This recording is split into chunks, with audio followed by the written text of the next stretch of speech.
Welcome into the Door Report. It is episode 186. It is a Thursday night, October the 20th, and it is chilly in Nashville. It got cold quick here in the Music City, and Will and I both have our flannels wrapped up next to the fire. No, we're not next to the fire, but it is getting chilly here in Nashville. We are powered by Alaco Fine Wood Floors.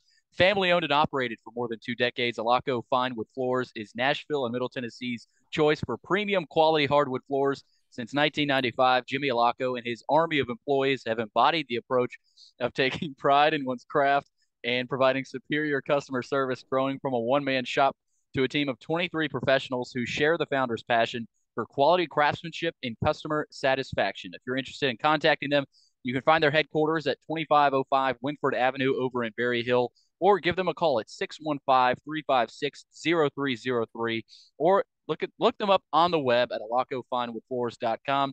Alaco Fine Wood Floors, serving Middle Tennessee's hardwood flooring needs since 1995. Well, it's our first episode since last Thursday night. Of course, that was the preview of the Georgia game, not a very beefy episode. And when I think our last beefy episode was probably maybe the Ole Miss preview, but I would say realistically the Wake Forest preview. But we've definitely had some beefy ones, but not in a while. So, Will, we came on. I hate saying we skipped Georgia, but that is kind of what we did. There was really no need to come on and rehash what happened. We will do that a little bit today, but more importantly, we'll preview the Missouri game coming up on Saturday. Get to a few players to watch for the Tigers, 3 keys to victory for Vanderbilt, and our predictions. But Will, this is kind of in a weird time right now for Vanderbilt. It's just kind of a lot of disappointment, of course, here in the past 3-4 weeks for this Vanderbilt team, but an opportunity lies ahead. So there is somewhat of a light at the end of the tunnel, and this is an opportunity. Will, I mean, we'll get into it, but where's your pulse right now on Vanderbilt football and kind of the confidence meter? Well, I want to say first off, we didn't skip Georgia. What we did is we just didn't want to have the same exact recap for the third straight week after a third straight loss to a top 10 opponent. Granted, the Ole Miss recap was a little different because you had a good first half, but for the most part, the entire recap was literally going to be just a replay of everything we've talked about before. And then also combined with Billy, it was your birthday. I think you're turning what, 30, 32 maybe, I think is what it was. Yep. 32. Getting deep into my 30s, man. There we go. But the pulse, I mean, undeniably, you've had a tough stretch, but I think everyone within the program, outside the program, they know what this stretch was. And I think Clark Lee in one of the pressers, I was watching pretty much everything I could, cramming an hour before this, so I'm not exactly sure which quote it was, but he said something that was interesting, and I like how he phrased it. He said, "Our best effort is in front of us." And I think that was the coach way of saying, like, we know we're in touch with reality. We know we just lost to 3 straight top 10 opponents. We know that there is a step down in competition. Everyone can see it. But I cannot come out and say in a pregame press conference that, Missouri is tremendously worse than the previous 3 opponents. And it's we're the ones that are going to say that, but not the coach. Yeah, it's going to be a huge jolt to the locker room to prepare for a game that the players realistically know they have an opportunity to compete and win. And that's just different. And you can't fake that. It's just everyone knows. Fans knew, players on both sides know going into those games that we've had the last 3 weeks. Wake Forest was a little different. Right before that, and Ole Miss was maybe a notch different. But 2 out of those 3 were for sure just brutal preparation weeks. I mean, I know that they say every day, you just take it day by day, but you're human beings. So the pulse, I would say, is you're 3-4, 4 losses on the season. You have more wins than last season already. You've beaten everybody you should have. Your 4 losses are to 4 top 15 opponents. So that's nothing to sit there and point at as necessarily too negative in year 2 for Clark Lee. So the whole season will be defined by this last stretch. And it's weird to say last stretch, but the season's more than halfway over. So you've got 5 games left. You're 3-4, and you have the 5 games left remaining on the schedule that completely define whether this season, well, not completely, because already that's the weird part. That's the really weird part they don't win a game this season, the season's not a failure if they don't win an SEC game. I would say it's maybe a disappointment, but not even a massive disappointment because you still increased your win total. You beat the Vegas over already on wins. So it's not that you're complacent. Obviously, this team would not be happy if they started out 3-0 and 3-0 and rattled off 9 consecutive losses to end this season. But it's weird. This whole season is odd, just with how it's laid out, and all of your winnable games are in a 4-game stretch here, and you have them kind of lumped before and after. So it's very odd. But when we have this recap of the season, it's almost going to be like evaluating 3 separate seasons, even though it is just one long SEC schedule. Well, before the season, if we had a fortune teller tell us that Vanderbilt would be 3-4 at this point in the season, we would have loved it. And I'm not even saying that's what I would have expected. I mean, to be honest, like if you polled Vanderbilt fans realistically and told them to go like win by win, your probably realistic best case scenario was 3-4. I mean, because in saying like the crazy best case scenario would be 4-3, would be like out really of this world. That would mean you are 1-3 versus top 15 opponents. That would be pretty impressive. So that's the weird part is you're more than halfway done with the season, but you feel like you haven't even had a chance to see what this team is, and you're going to actually find out what this team is in the next 4 games. Yes, you are. You're going to find out the fibers. You're going to find out the fibers of this team, as Tim Corbin likes to talk about, what they're made of Will, deep inside that locker room. And right now, after that stretch, where is this team mentally? Where are they mentally inside that locker room? What is Coach Lee doing to get his team ready for Saturday and the whole stretch of this season, as you mentioned? So we'll get into kind of the mental aspect of this week of preparation as Vanderbilt heads up to Columbia, Missouri. Before we preview Missouri, though, don't forget to follow us on Twitter at @door_report and Instagram door.report. Like us on Facebook. Subscribe to our YouTube channel. Our podcast is available on Anchor, iTunes, Spotify, and Google Podcasts. And while you're at it, give our podcast 5 stars and a review on iTunes. All right, let's get to the Missouri preview. All right, Will, but before we preview Missouri, a few thoughts on Georgia last week. Vanderbilt loses 55-0. I know, we said we weren't going to talk about it at all, but, Will, I want to say one thing about not just the Georgia game, but the Alabama-Ole Miss Georgia stretch. I am sick and tired of hearing Vanderbilt fans freak out over these losses. I mean, yes, you get killed by Alabama. You have the best first half of your life against Ole Miss, and they end up winning it handily in that. And then you lose 55-0 to Georgia. Yeah, maybe you'd like to put some points on the board, but what did you expect? I mean, Vanderbilt fans acting like, and it's in the minority. And I think most fans are, this is what they expected. They're not, freaking out about this, but anybody saying that's ridiculous. How do you 55-0?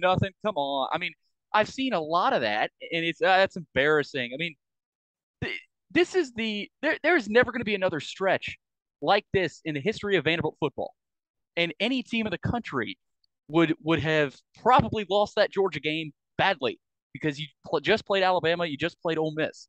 So anyone, and I know you agree with me, Will. I mean, anyone, yeah, maybe it would have been nice to put a touchdown on the board, but you're still going to lose handily.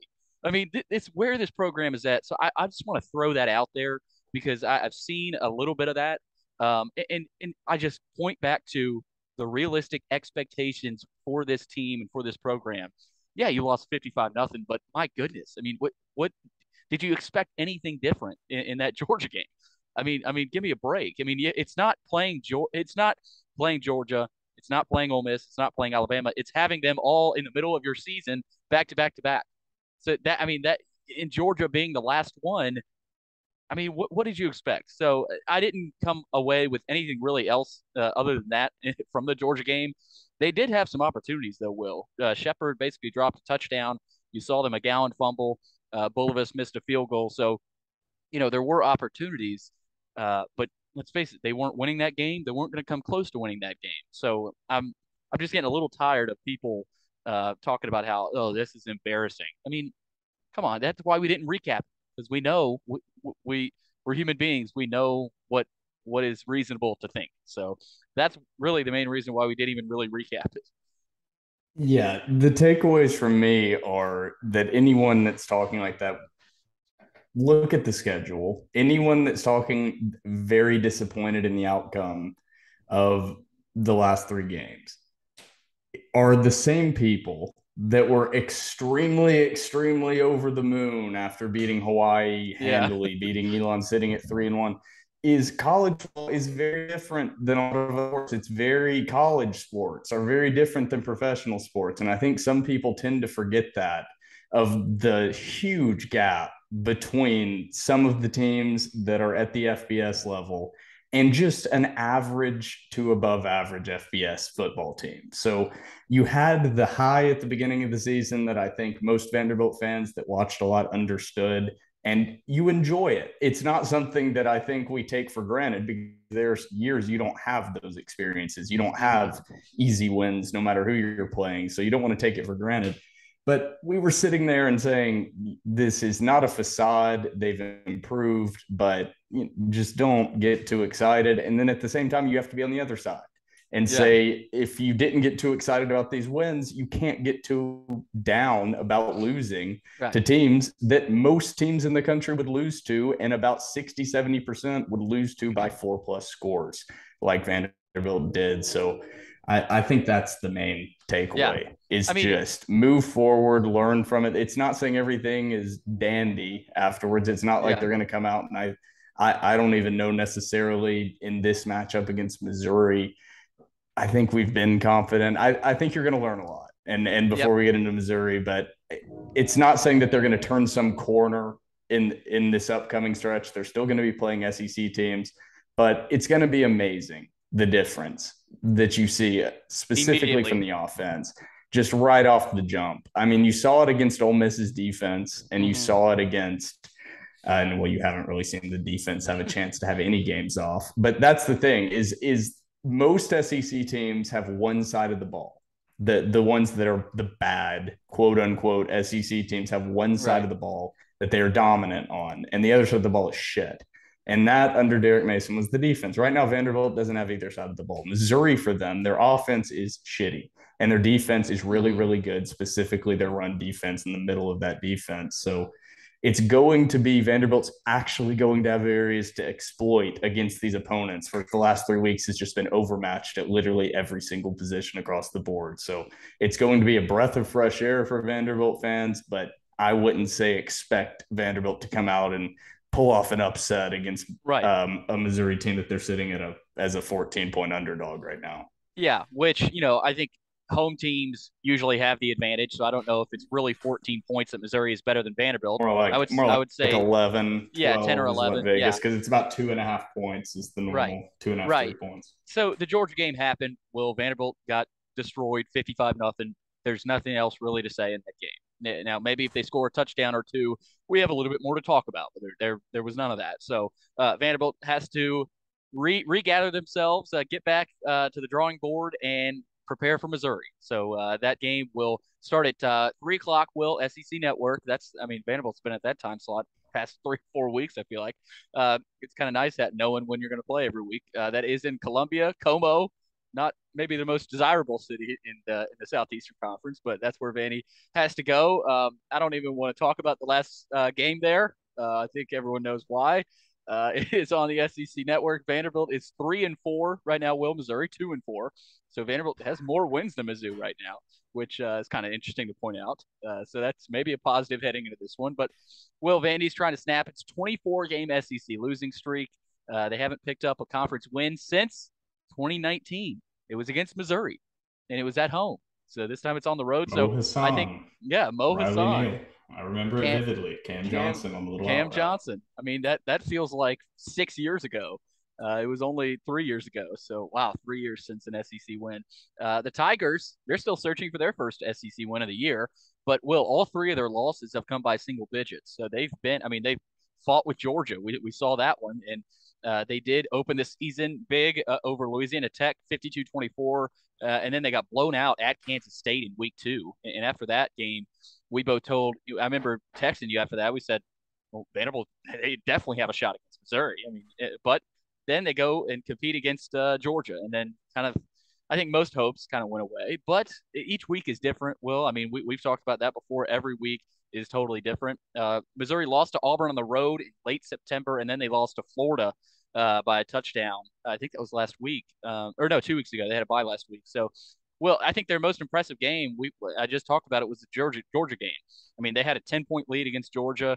But then they gave up. I think it was something like 32 unanswered to Georgia. So Georgia, I mean, they were the better team. I think Georgia had a lot of guys out. But Will, they're coming off their bye week. They still have games against South Carolina and New Mexico State and Arkansas coming up, so they do have a chance to be bowl eligible. But getting into their team, Will, they're led by Brady Cook at quarterback. He's hasn't been anything special. I would say This sucked.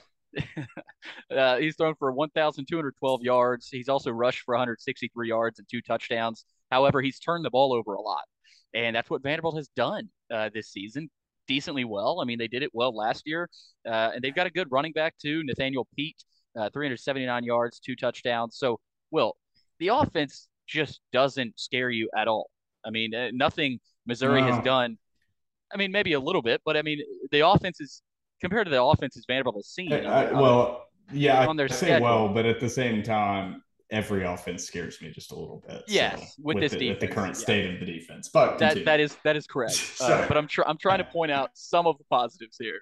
Um, and I do think Will they can turn over this Missouri offense. They turned over Jackson Dart a couple times, and so I think maybe you force Brady Cook into some bad throws and or some tip throws, and you find a way to get an interception. But this offense just doesn't scare me. I know this Vanderbilt defense doesn't scare Missouri either, so they're looking at the other side saying we're going to have success.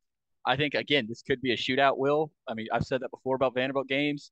Um, it just depends on Vanderbilt's offense.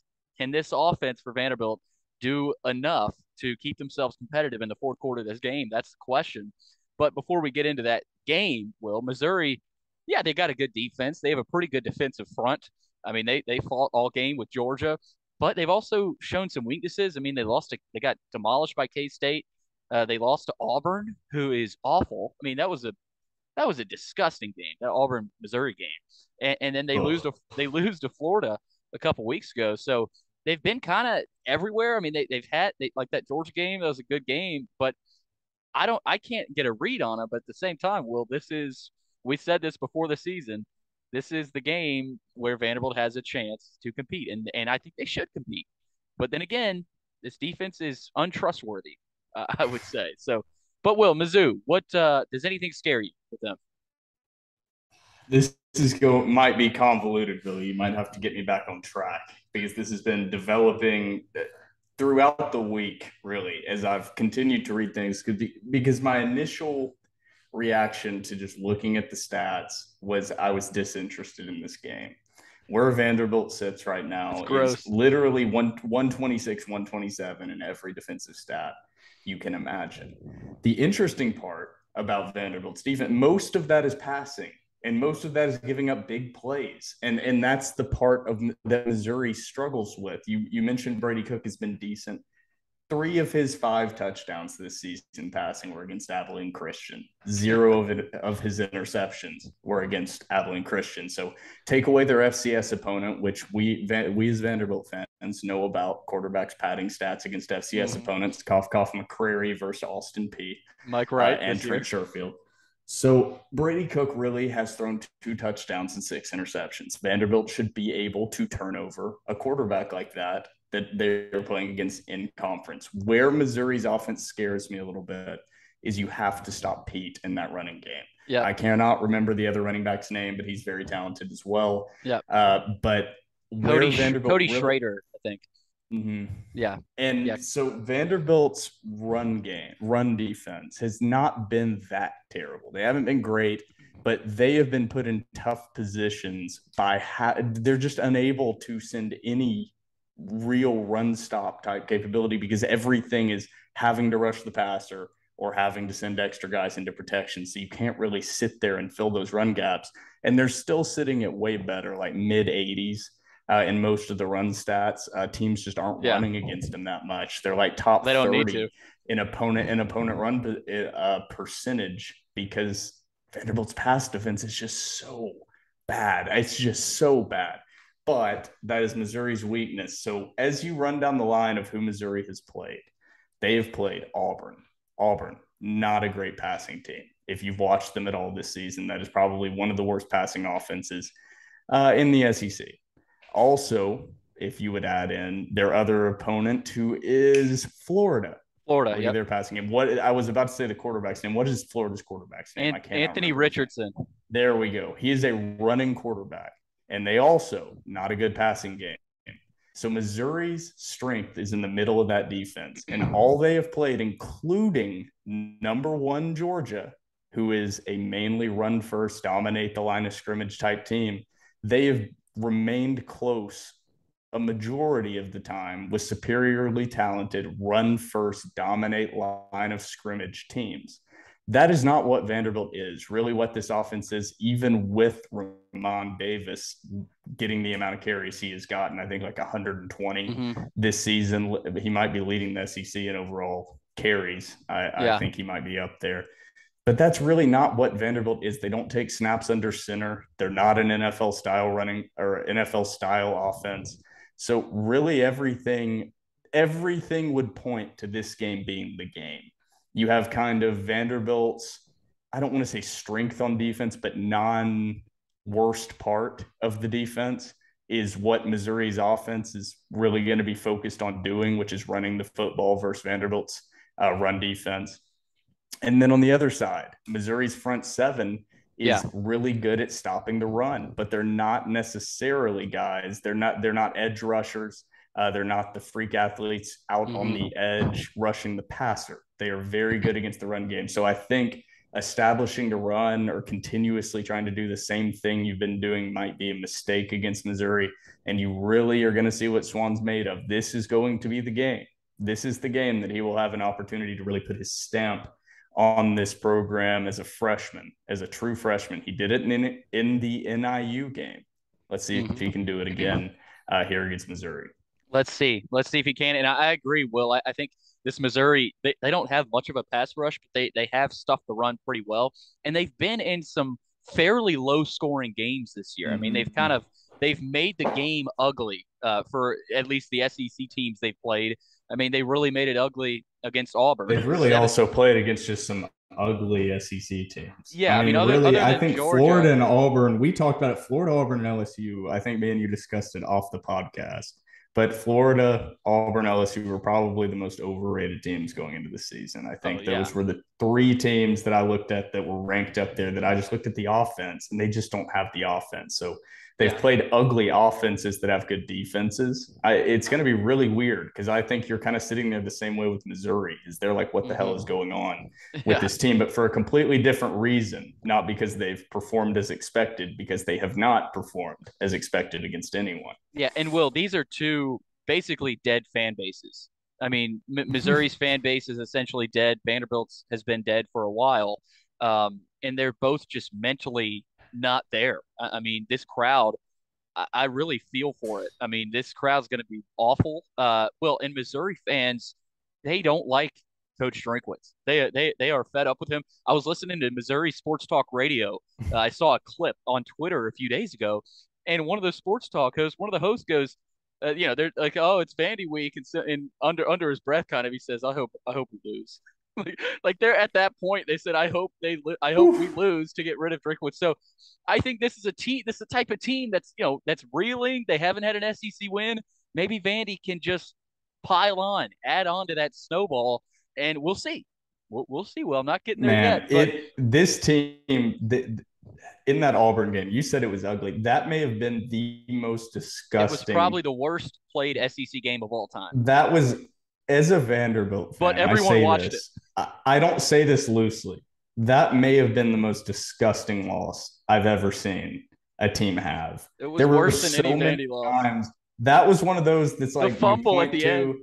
Oh, the fumble, the missed field goal from chip shot range with the hefty kicker that they set up for. There were just so many times you thought they won that game, and it was just like, my God, this is a Vanderbilt type loss. Missouri is experiencing a Vanderbilt loss, which is always I think interesting that to yeah, watch. I think that was the beginning of it for Mizzou fans. I mean, you lose that game to Auburn, and then you come so close, they just toy with you against Georgia. You lose that one, and then you lose to Florida. So, Will, their offense, they're only averaging 25 points per game. So this offense is really nothing to write home about. Defensively, though, they've got some players up front that, like you said, the running game is going to be tough for Vanderbilt. But Will, the I'm so interested because Mizzou is coming off a bye week. And I think we overrate bye weeks a little bit. But I think that is a key here. I mean, how different of a team do they look as opposed to how they played against Auburn, Florida, Georgia? I mean, do they look a lot better? Do they, are they still struggling? I mean, they really only have two passing touchdowns this year. Like that. That's technically, in all technicality, we don't count FCS games really. I mean, they're stat pattern games. So nothing to write home about is this Missouri offense. So, Will, an afternoon kick, it's going to be an ugly crowd. The opportunity is there. It is there for the taking for Vanderbilt, and I'm ready for three keys to victory for Vanderbilt. I'm Let's so get ready them. for it. Let's get into it. Three keys to victory for Vanderbilt. Will, number one for me, the middle 10, the middle 10 minutes of the game. Vanderbilt has been awful in almost every game in the middle 10. Clarkley has talked about it. He talks about it almost after every game. The middle 10, we were not very good. That's what ended up losing the game. The Ole Miss game was won and lost in the middle of the game. The middle 9, 10 minutes of that game, that was the ball game. And Alabama, Georgia, of course, those are out of the table. But similar in the Wake Forest game. I mean, Wake Forest had some momentum going into the halftime break, and they carried over. So Vanderbilt they even got the ball back right back after halftime against Ole Miss. And you thought, hey, maybe that's our upper hand in the second half. Nope. I mean, there was just no momentum at all. So in this Missouri game, Will, if Vandy's able to at least start by finishing that first half strong, however you can, whether it's a turnover that leads to a score or a long touchdown drive right before half, and then I mean, all of a sudden you carry it over, you defer to the second half, you get the ball right back, you can have that swing that you have. We haven't seen a 14-point swing this year for Vanderbilt at all. I mean, we Well, didn't. besides Northern Illinois, buddy.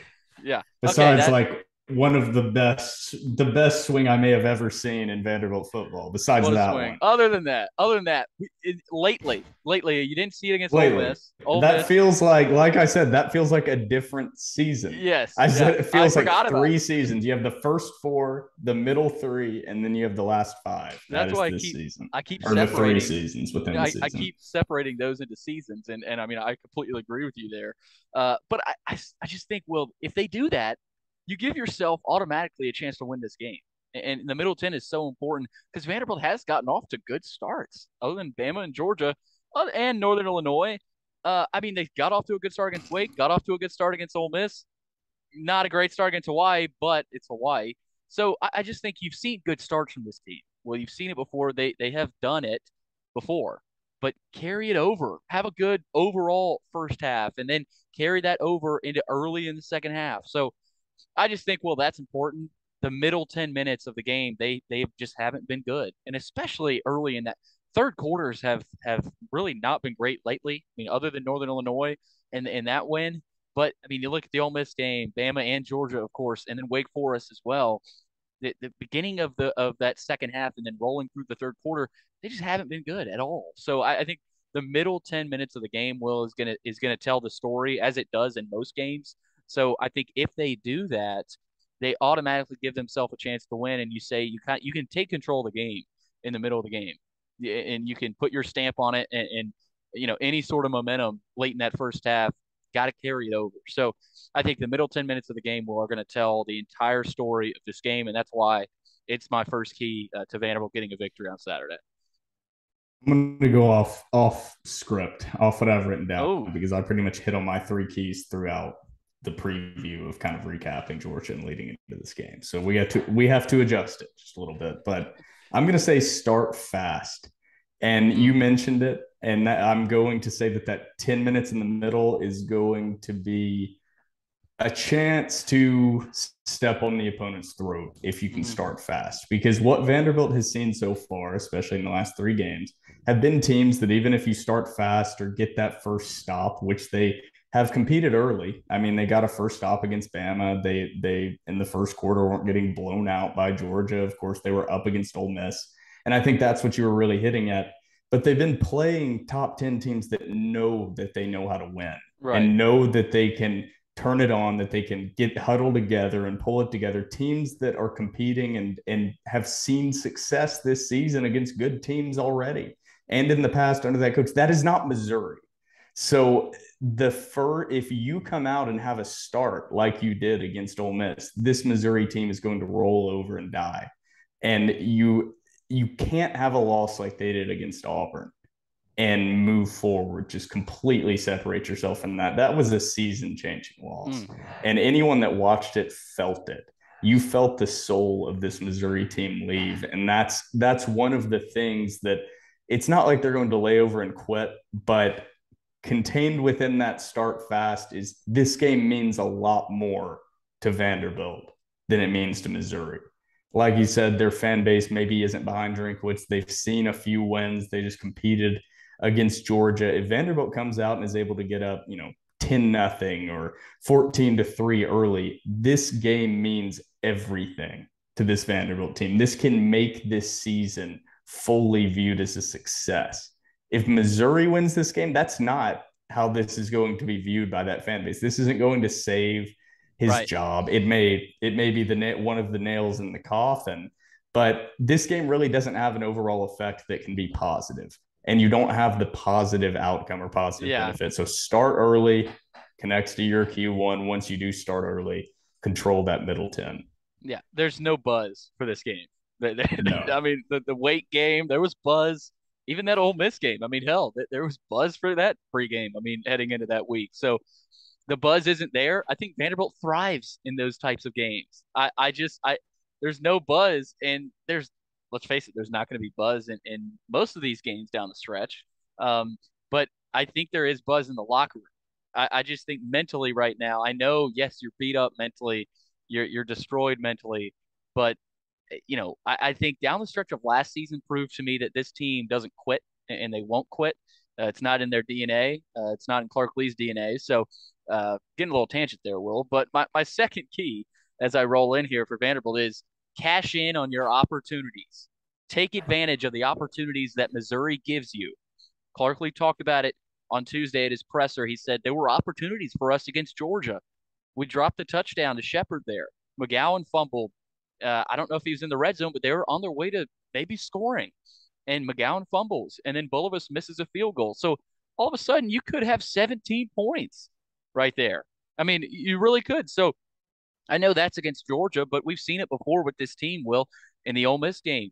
You picked off Jackson Dart twice. I know the first interception, I'm pretty sure led to a touchdown drive, but the second one, it was a chance to kind of start cutting into the lead, but they didn't take advantage of it. So if you get an interception, say you force a fumble, go take it and score and take the momentum of the game.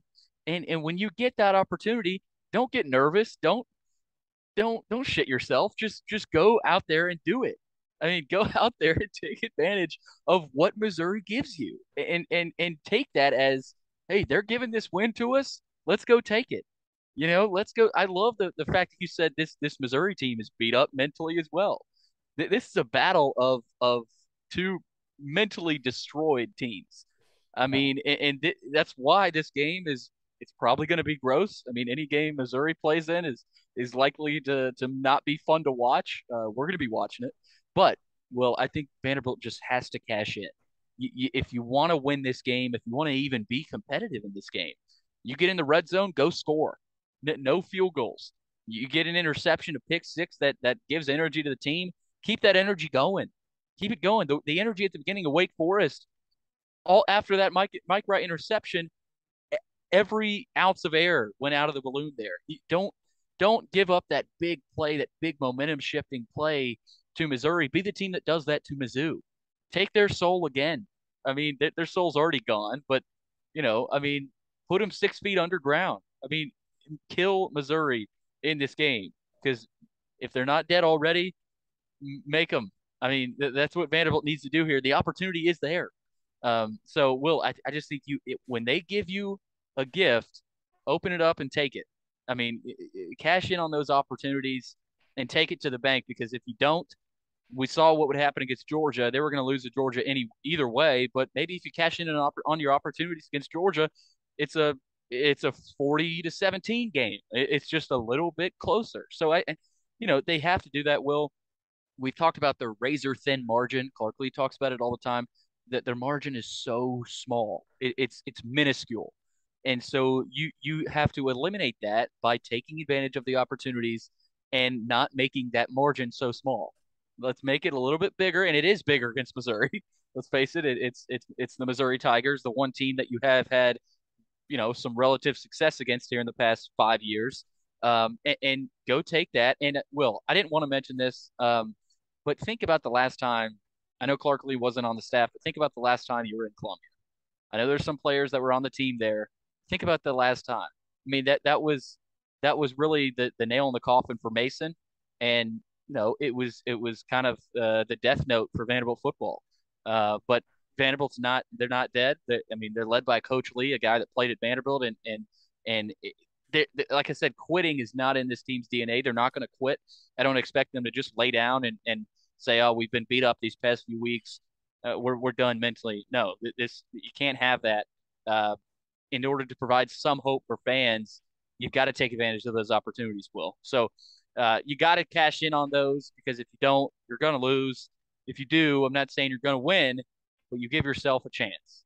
And that's all that we're talking about. That's all you need. Give yourself a chance. So cash in on those opportunities, because if you do, that's another huge key in this game, Will. I mean, it goes along with the middle 10. I mean, if you take advantage of those middle 10, you're going to give yourself a chance. So cash in on those opportunities, because if you do, you're going to give yourself a shot.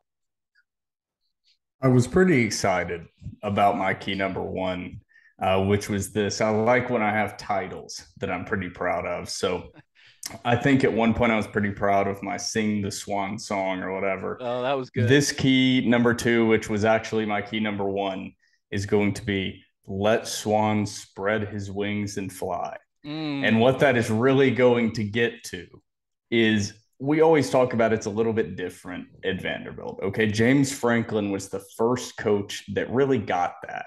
So at most schools, at most programs, the initial goal is to not lose the game. And for any program across the country, you can't lose the game. And that, what you referred to, which was absolutely perfect, the Mike Wright interception against Wake Forest, that's losing the game. Mm-hmm. The big turnover that just can't happen. When you're an underdog, you can't have any big momentum shifting turnover when you're a significant underdog, or when you're on a downward trajectory overall as a program like Vanderbilt. It's different. I don't know how to explain it, but it's different.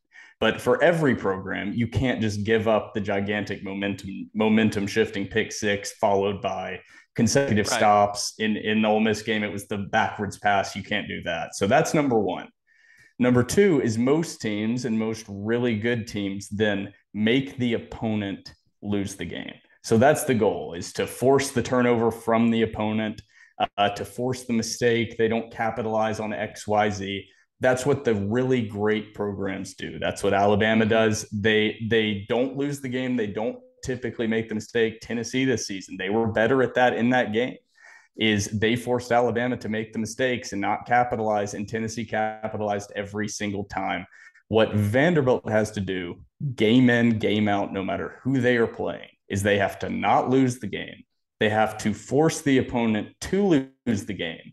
And then the added step for Vanderbilt is they have to go out there and consciously win the game and make the plays. They can't just rely on the opponent making the mistake. The opponent makes the mistake, and then because they made the mistake, our even talent and even everything else held. You're even not if Alabama. we make less mistakes, or force warmers, anyone. That's the weird part. Even Missouri, it's the same way. It was like Georgia. Missouri didn't do anything to win or compete heavily in that game. They just have enough base level talent that if they don't lose the game and force Georgia into a couple mistakes, they will compete for the entirety of the game, because their base talent is only a few notches down versus Vanderbilt's base talent is just so many more notches down. So when you get that 20-10 lead versus Ole Miss, it's just not guaranteed that you can continue scoring at that pace, because your overall talent as the game progresses just isn't there. You can have a few individual guys flash, but your number 6 lineman and your rotational defensive lineman just is so far away from their rotational defensive lineman or their rotational number 4, number 5 wide receiver. That's where the difference comes across in the game. So you have to let Swann make mistakes. I hope if you see, and I don't hope, if you see Swann's first interception in this game, but you see a stat line of at least 2 touchdowns, but less than 2 interceptions, but you see 1 interception. So like, you see Swann throw for 220 and 2 touchdowns and 1 interception, Vanderbilt wins this game.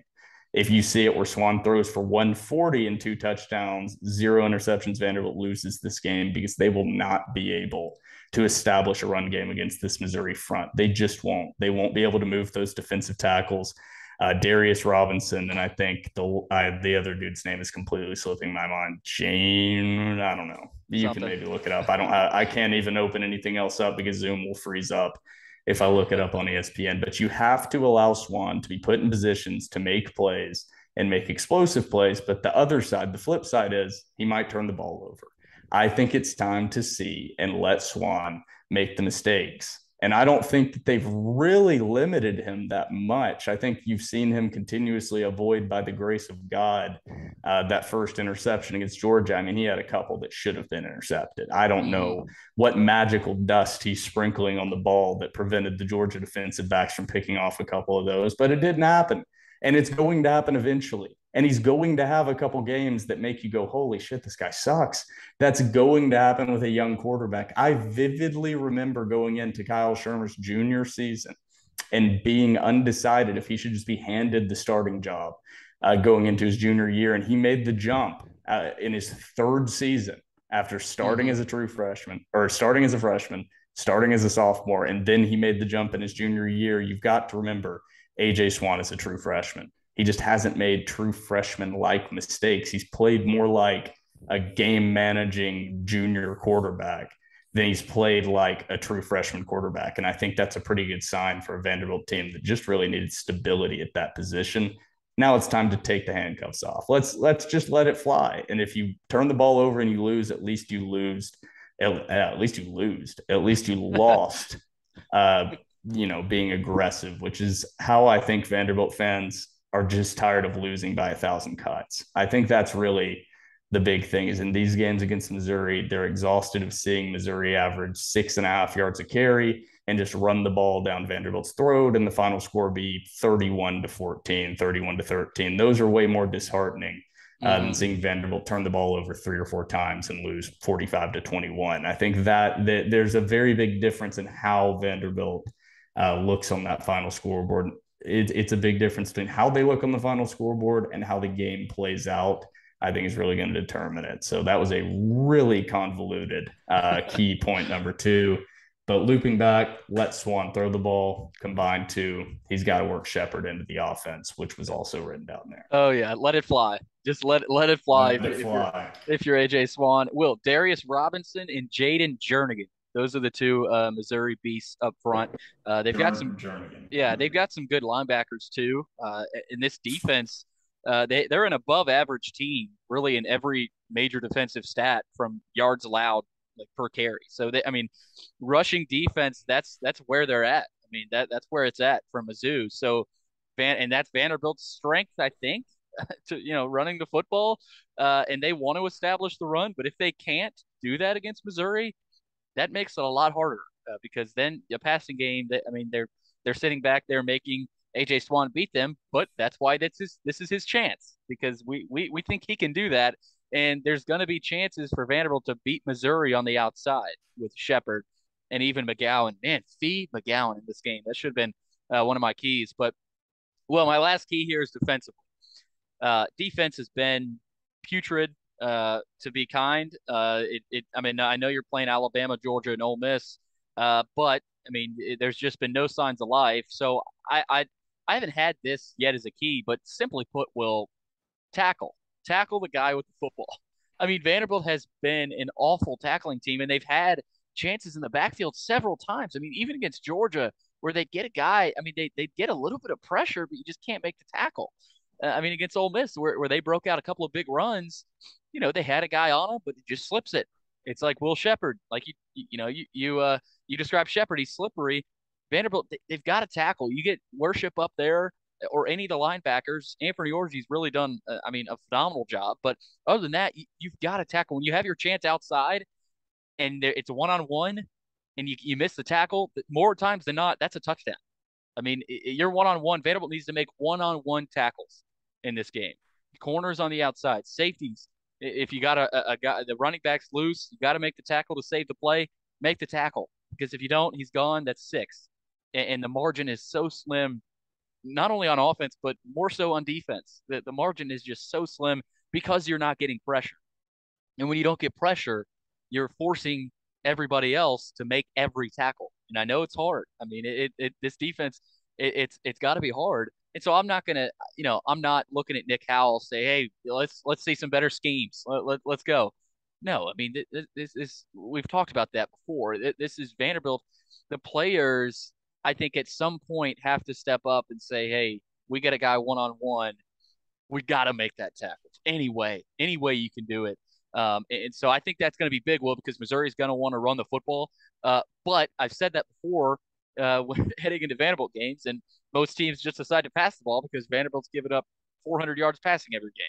So I think if Missouri was smart, they would drop back Brady Cook and throw it to Dominic Lovett, their best receiver, who's up there in the SEC this year, and just let them fly. But when they do run the football, don't make them beat you running the football. I mean, stop the run. If you don't stop the run, you have zero chance. So make those tackles, Will, and because yes, the tackling has been bad. A lot of everything's been bad defensively. When you don't get pressure, you just handcuff yourself. So I'm going to go very simple here, Will.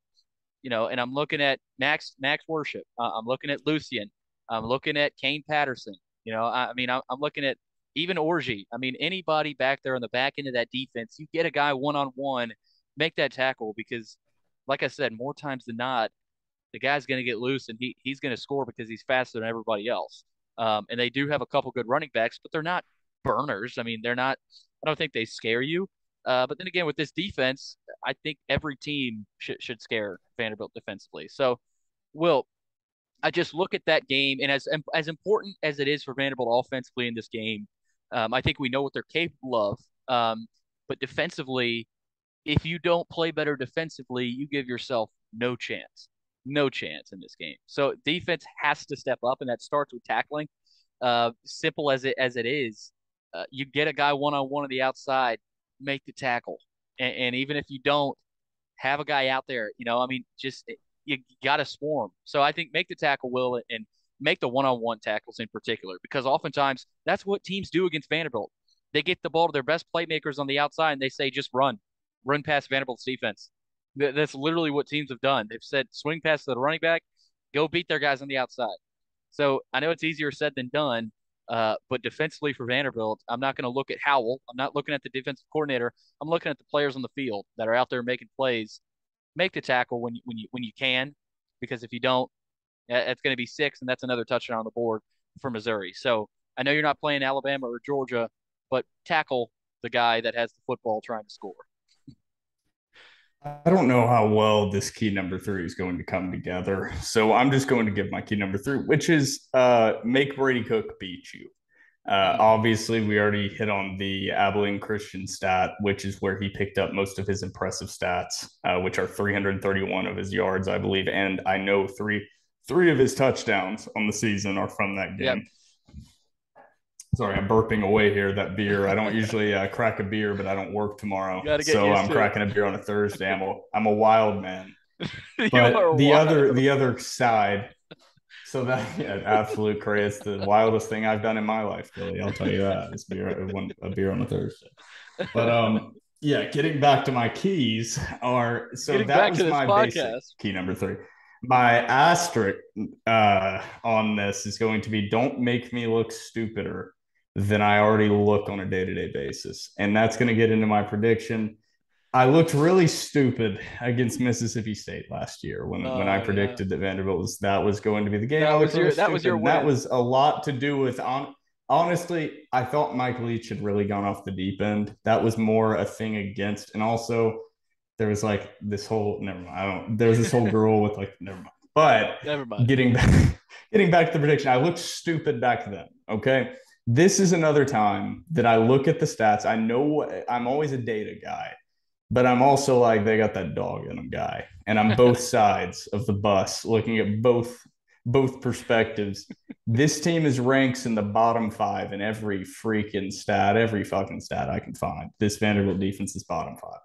This defense has that fucking dog in them. I don't know what it is. Nothing about the stats or their performance so far I'm with you on this season tells me anything that because agrees with we've that. seen But them do Orgy, things before. Patterson, Lucian, they haven't. Worship, I don't. Derrick, you right.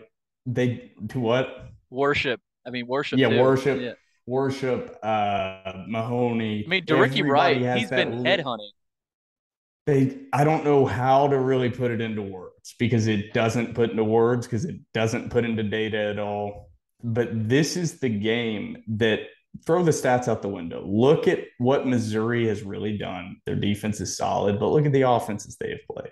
Vanderbilt's defense ranks really bad, but look at the offenses they have played. Even the teams like Northern Illinois and Hawaii that are so awful, it's not their offenses that are so awful in the rest of the season. It's how bad their defenses are from the bad opponents Vanderbilt has played. Mm-hmm. Every offense they've played has been very, not very good. I won't say every offense has been very good, Most of but they them. haven't played they haven't played the incompetent offenses. They haven't played Yeah. even the mediocre offenses comparatively to their defense. So in this prediction, I want to give the caveat right here that I can see this game not going how I'm going to predict it. But past this point, I'm not going to give any more caveats because I have a pretty strong prediction now. As we've talked it through, I had two predictions written down, and I'm going with the one that's a little bit riskier here. So I please, have a feeling I Vanderbilt know what you're going to defense, do. Vanderbilt defense, this is the time. Please, Anford, please, please, please, please, please, Kane, please. Okay. I Everyone will. across everyone in the board because oh dear God, Billy, I can't go through another predict to win and lose by 40. I just Okay. can't have I it knew happen. I had a feeling one of us was going to predict a win. Will reveal his score here shortly. I'm going to get into mine now, Will. And you talked about Anthony Orji. This is an Anthony Orji game for me. I look at this game and I think this is a game he can really Damn it, shine. Billy. But Will, no one This in is the what I almost was trying to include there at the end of that when you were like, I'm going to go ahead and get into mine. This is the part. Okay, continue. this is Sorry. the game. This is the opportunity for Orji. We know, we just talked about this. The opportunity for Shep, for not Shep, yeah, Shep, but more so Swann. But Will, no one in the country has more tackles against ranked teams this season than Anthony Orji. Leads the SEC with over 10 tackles per game. So I think he has a big day. I think Anthony Orji has a big day. I think the defense looks better because of the offense they're playing. Um, but it gives yourself some confidence defensively when you are able to get some stops. And let's face it, Vandy's going to get some stops. I mean, you're playing against a Mizzou defense that they only average 25 points per game. They're nothing special. Um, that being said, I think Missouri has quietly been one of the undervalued teams just because of how brutal some of their losses have been, really dating back to last season. I mean, they don't have a good record coming into this game, but all three of their conference losses have come by one possession. And they're facing a Vanderbilt team. They've been outscored 162 to 31 in its three league games. I know they've played Alabama. I know they've played Georgia. I know they played Ole Miss. Um, Vanderbilt's 1-5 in their last six games against Missouri. It's not going the right way, Will. I think Missouri remembers losing to Vanderbilt 3 years ago, and that's the one loss. Missouri doesn't want that to happen again. I think, and for that reason, they're going to be motivated. I think this is a very close game. Will, Missouri's just nothing on Missouri scares me really, other than their front seven. Um, but I just think Vanderbilt's defense has not given me enough confidence to predict a win. I do think it's closer than I originally expected. I thought after the Georgia game, I said to myself, Missouri's not going to be any different. I think Vanderbilt's going to be able to put points up, but I just don't trust the defense yet, Will. So I think it's close for most of the game. I think Vandy's in it in the fourth quarter, just like they were last year. I mean, I think Vandy lost by 9 last year against Missouri. So I think Vanderbilt's defense plays better. But for 4 quarters, we haven't seen it yet. So I'm gonna pick a close game, but I'm gonna pick Mizzou to win 35-24. So I think Mizzou scores a late touchdown. It's 28-24. They score a late touchdown. It's close. But this isn't the game in my mind for Vanderbilt to win. I think South Carolina is more likely for Vanderbilt. Hell, even Florida. But with Mizzou coming out of their bye week, it was so easy for me to just pick it and say I think Vandy wins. It was easy. It was there for the taking. But I'm not ready. I'm gonna predict a win down the stretch. Don't worry. But I don't think this is it. I've got Mizzou winning 35-24. And I said I might have predicted a shootout. I think that hits the under. In this, I forget what the under, if the over under is in this game, Will. But I don't know. it doesn't matter. Mizzou 35, Vanderbilt 24. That's my final score. Like I said, Will, it's going to be tight. I think it's going to be tight. It's going to be ugly. This is going to be such a gross game. But coming off of that SEC stretch, I'm just not ready yet. I think Vanderbilt needs to build a little bit more confidence, a little bit more momentum before I pick them to win. So, like I said, Mizzou 35, Vandy 24, but mine doesn't matter. We know what you're going with. I can't wait to hear yours. So my thought process, and I've had this game circled, and I think we both have had this game and the South Carolina game circled since the start of the season, saying these are the games on this Mm-hmm. schedule that Yeah, realistically Vanderbilt has a chance to break this long, long, long stretch, which is the entirety of the time we've done this podcast of not winning unbelievable. an SEC game. Beginning of the season, I'd watched Missouri. I watched Missouri early. I remember texting back and forth with you about it with the Kansas State game and saying, this is the game. In the Door Report Mm-hmm. group, we talked about it, saying, this is the game, the Missouri game. Then I watched them a little bit more, and I watched them against Georgia. I really was just more in that game like, what the hell is Georgia doing? Missouri Yeah, played very inspired, but my God, Georgia played like shit. yeah. And Auburn's not that good. Florida's not that good. So actually, to start out, if we would have recorded this, let's say 2 nights ago, and we were recording the preview, I definitely would have predicted a Missouri win. I would have predicted this. Looking into it and looking at the teams they have played, because my initial analysis was all based on the stats, which has Vanderbilt bottom 5 in every defensive Mm-hmm. category. That everything would tell you that even though Vanderbilt's been a little bit better in the run game, in the run defense, that Missouri's going to be able to run the ball all over Vanderbilt. Missouri has a very strong run game, and Vanderbilt rushes at yards per rush Mm-hmm. is still awful, like bottom 10 in the country. All that being said, I'm still going to predict a Vanderbilt win, and I can't tell you why. Oh, Looking at the schedule and I just can't looking tell at you the why. games that have been played, I can't tell you exactly why. There is just it's one of Something those about it. unspeakable things of the talent level of why I know no matter what happens against Alabama and Georgia, it doesn't matter what the money line is. Vanderbilt's not going to beat Alabama or Georgia. It's safe money. Just put it on the money line. I don't know by how much, but they could play 1,000 times, and I know that the data will tell you that's wrong, but I know it in my heart of hearts. It's the same way that I know that this Missouri team cut with that Auburn loss in the back of their minds. And Vanderbilt, I know, in all the players and coaches' minds, even though Clark Lee's tried to maintain a calm facade, like it's just another game, they've had this circled because they know that they were just as good last year Yep. Yep. As Missouri, or at least on par with Missouri. Mm-hmm. And they kind of blew it. And they are way better this year. So I think the defense steps up, and I think you're going to see an amazing turn of events on how this defense tackles, like what you were hitting on.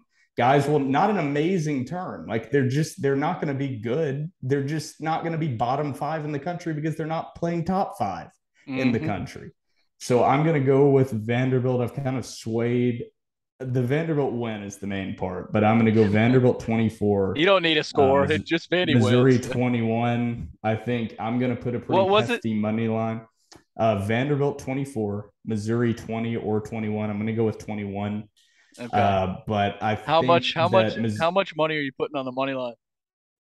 It's going to be kind of spread, so I'll go through. I'll probably put some on Vandy at like plus 7.5. Because the main thing is take the points. I don't think Right. there's almost any way that Vanderbilt loses this game by more than 2 touchdowns. I think your worst case is that Vanderbilt loses by 14. I would be shocked if they lost by 21 plus points. I mean, maybe Yeah. a late field goal could lose that spread for you, but the main thing is I'm not super confident in the win. I'm pretty confident in Vanderbilt keeping this game close. Like you said, I think you see Missouri's offense having a little more success. And I could also see Missouri just running the ball down Vanderbilt's throat. But I Hmm. just think this defense is a little bit different. The run defense has been put in some really bad spots. And if they take the game plan of making Brady Cook beat them, force 1 or 2 turnovers, this is Vanderbilt's game to win. So I haven't said that in a while. I'm going to be probably angrier on Saturday than I've been in quite a while. So it will be good. I will be watching alone in my house. No one is invited. No one is allowed to watch the game with me. So it's going to be quite a time on Twitter. Make sure to follow Oh me on Twitter and follow. man, I'll leave the door. I leave the door report tweeting to you because you're able to take your emotions a little more out of the social a media little than bit. me. But once again, prediction: we'll go final. Vanderbilt 24, Missouri 20 There is it going to be is. my prediction. There it First is. win prediction since my horrifically wrong win prediction against Mississippi State last season. Man, I like it. I love it, Will. I love it. I was very close to going with that, not that score, Also but had a a few Vanderbilt beers, win. so That always helps.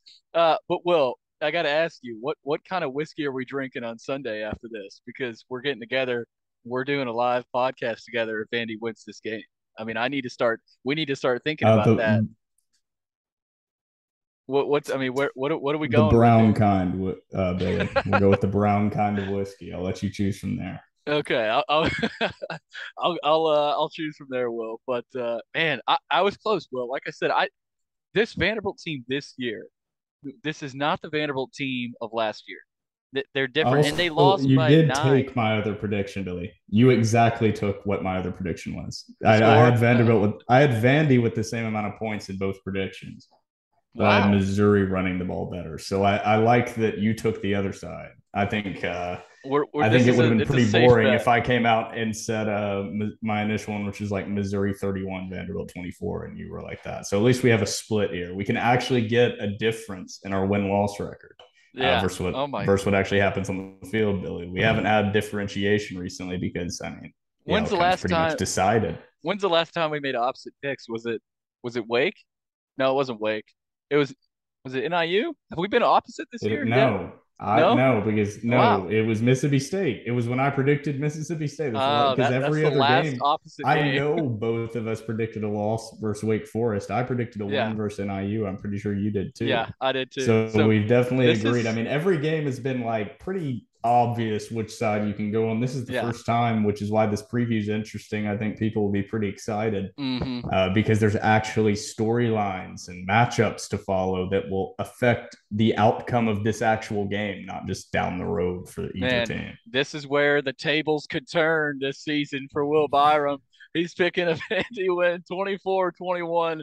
Oh man. I Please, the I gambling can't. gods, dude. I'm on an awful stretch, man. I need it. I need that to Will come. needs it. He needs this one. I got Need it. Mizzou. Need it. Will has Vandy. That does it. Vandy fans needed this. They had a week break from us, Will, but they needed TDR in their life, and I'm glad everybody started to listen again. Vanderbilt Mizzou coming up on Saturday, 3 o'clock kick on the SEC Network. Will's got Vandy. I got Mizzou. We'll see what happens on Saturday. You've been listening to episode 186 of the Door Report, powered by Alaco Fine Wood Floors.